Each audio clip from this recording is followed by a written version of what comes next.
दुःख त गर्नै पर्छ यार, पसिना त बगाउनै पर्छ। हातमा ठेला र पैतलाको छाला नउकिन्जेलसम्म मेहनत त गर्नै पर्छ।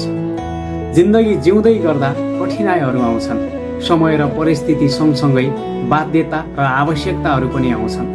बेला बेलामा जिन्दगीले रुवाइरहन्छ, दुःख दिइरहन्छ। भनिन्छ नि, आँखाबाट आँसु नबगाएसम्म प्याज त काटिँदैन भने। यो त एउटा जिन्दगी हो। बेला बेलामा दुःख नपाएसम्म, कठिनाइ नझेलेसम्म, बाध्यता र आवश्यकताको सामना नगरेसम्म यति सजिलै जिन्दगी कसरी कट्न सक्छ? भोलि सफलता पाउनु छ भने त्यो सफलताका लागि आज परित्याग त गर्नै पर्छ। सफलता त्यति सजिलै र कठिनाइ नभोगेसम्म कसैलाई पनि मिलेको छैन। आज पनि इतिहास पल्टाएर हेर्ने हो भने सफल भएका मान्छे अर्थात् सफलता हासिल गरेका मान्छेले कुनै न कुनै बेला खाना नखाएर भोको पेट पनि मेहनत गरेका थिए।